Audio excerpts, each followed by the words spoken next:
آج ذکر اس سرما کا جس نے صرف 150 ساتھیوں کی مدد سے دشمن کی ہزاروں کی فوج کو تہس نہس کر دیا۔ ستمبر 1965 کی جنگ دشمن کے سینے کا داغ بن گئی۔ شجاعت اور بہادری کا وہ پری پیکر گجرات کے نواحی گاؤں لادیاں میں آرام فرما ہے۔ اس نوجوان سپہ سالار کا نام میجر عزیز بٹی شہید ہے۔ راجہ عزیز بٹی 16 اگست 1928 کو ہانگ کانگ میں پیدا ہوئے۔ یہ بات بہت ہی کم لوگوں کو پتا ہے کہ ان کے والد کام کے سلسلے میں ہانگ کانگ چلے گئے۔ راجہ عزیز بٹی نے ابتدائی تعلیم ہانگ کانگ سے حاصل کی تھی۔ دوسری جنگ عظیم نے ہانگ کانگ چھوڑنے پر مجبور کر دیا اور راجہ عبداللہ بٹی 1946 کو ہجرت کر کے اپنے آبائی گاؤں لادیاں چلے آئے۔ راجہ عزیز بٹی کی شادی گاؤں کی صوبیدار کی بیٹی زرینہ صاحبہ سے ہوئی۔ پہلے Royal Indian air force join کی، پاکستان بننے کے بعد پاکستان ایئر فورس جوائن کی، پھر زمینی فوج کا حصہ بن گئے۔ ملٹری اکیڈمی میں بہترین کریڈٹ کا اعزاز حاصل کیا۔ لیاقت علی خان نے گولڈ میڈل بھی دیا۔ پاکستان فوج کا یہ نوجوان بہت جلد ترقی کر کے سیکنڈ لیفٹیننٹ سے میجر بن گیا۔ پھر وہ سال بھی آ گیا جو شہادت کے لیے مقرر تھا، یعنی 1965۔ عزیز بٹی لادیاں گاؤں میں اپنے بچوں کے ساتھ وقت گزار رہے تھے کہ حکم وصول ہوا، واپس چلے آؤ، وطن کو تمہاری ضرورت ہے۔ برقی کا محاذ تھا، چند ساتھیوں کا ساتھ تھا، جبکہ دشمن بڑی طاقت کے ساتھ حملہ آور تھا۔ میجر صاحب نے بڑی بہادری اور ذہانت کے ساتھ دشمن کا مقابلہ کیا، جس سے دشمن کو لگا کہ سامنے لاکھوں کی فوج ہے۔ عزیز بٹی او پی پوائنٹ پر موجود تھے اور دشمن پر حملے کروا رہے تھے۔ او پی مطلب آبزرویشن پوسٹ، جس سے دوربین کی مدد سے دشمن کی نقل و حرکت پر نظر رکھی جا سکے۔ دشمن کی توپیں، ٹینک تباہ کر ڈالے۔ چند درجنوں فوج نے ہزاروں کی فوج کو بھاگنے پر مجبور کر ڈالا۔ 100 گھنٹے سے زیادہ طویل وقت گزر چکا تھا۔ میجر صاحب جاگ رہے تھے، وطن کی محبت نے انہیں تر و تازہ کر رکھا تھا۔ 6 دن تک دشمن کی پیش قدمی کو روک کر رکھا۔ پھر شہادت کا وقت قریب آیا اور شہادت کے اس شدائی کو شہادت نصیب ہوئی۔ ایک ٹینک کا گولہ میجر صاحب کے سینے پر آ لگا اور میجر صاحب شہید ہو گئے۔ میجر عزیز بٹی نے اپنی جان وطن کے لیے قربان کر ڈالی، مگر پاک سرزمین کا 1 انچ بھی ٹکڑا دشمن کے قبضے میں نہ جانے دیا۔ اسی لیے انہیں محافظ لاہور بھی کہا جاتا ہے۔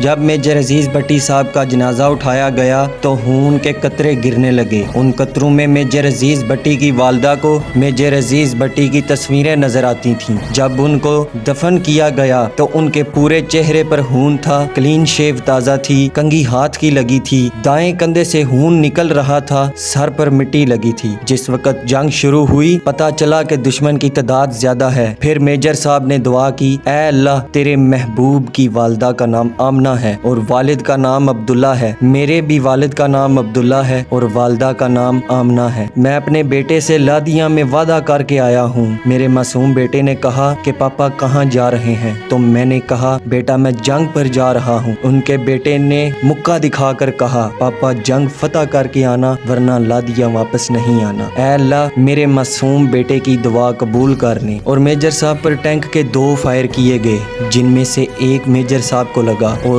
بلند آواز میں 2 دفعہ کلمہ پڑھا اور شہید ہو گئے۔ اس وقت لالا موسیٰ کے SHO نے ان کے گھر ایک سپاہی بھیجا جس نے آ کے بتایا کہ میجر صاحب شہید ہو گئے ہیں۔ ان کے ساتھ والے گاؤں کے سبھی لوگ ان کے گاؤں میں اکٹھے ہو گئے۔ 11 ستمبر کو ڈیڈ باڈی آئی اور 12 ستمبر کو جنازہ پڑھایا گیا۔ پھر اللہ تعالیٰ نے وہ وقت ان کو دکھایا کہ میجر عزیز بٹی اس وطن عزیز کے لیے قربان ہو گئے ہیں۔ میجر عزیز بٹی نے اپنی جان وطن عزیز کے لیے قربان کر ڈالی، مگر پاک سرزمین کا 1 انچ بھی ٹکڑا دشمنوں کے قبضے میں نہ جانے دیا۔ اسی لیے انہیں محافظ لاہور بھی کہتے ہیں اور پاکستان 1965 کی یہ جنگ جیت گیا۔ پاس بانے وطن اے امین چمن، سرفروشی تیری یاد رکھیں گے ہم، تو جیا تو خدا کی رضا کے لیے اور لڑا دشمنوں کی قضا کے لیے، جان دے کے نبھائی زمیں سے قسم، سرفروشی تیری یاد رکھیں رکھیں گے ہم،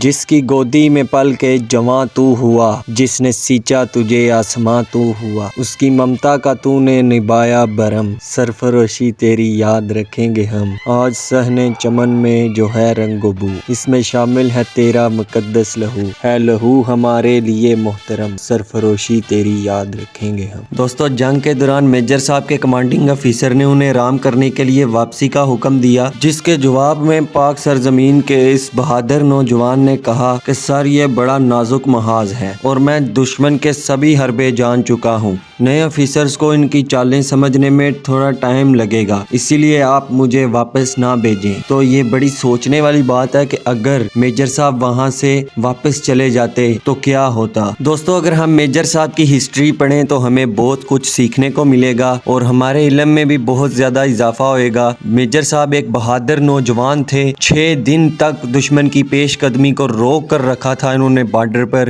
آج کل کے دور میں صلاح الدین ایوبی، طارق بن زیاد اور محمد بن قاسم جیسے عظیم ترین جرنیلوں کی مثال سامنے لانا تو امپاسبل ہے، لیکن ان کی ایک جھلک جو کہ ہمیں میجر عزیز بھٹی کے کردار، ان کی شجاعت اور بہادری میں نظر آتی ہے۔ دوستو، آج کی یہ موٹیویشنل ویڈیو اگر آپ کو اچھی لگی ہو تو لائک، شیئر اینڈ کمنٹ ضرور کیجیے گا، اور اگر چینل کو سبسکرائب نہیں کیا تو سبسکرائب کر لیں اور بیل کے نوٹیفیکیشن کو بھی پریس کر لیں، اس سے ہر آنے والی ویڈیو کی نوٹیفیکیشن مل سکے گی آپ کو۔ اللہ حافظ۔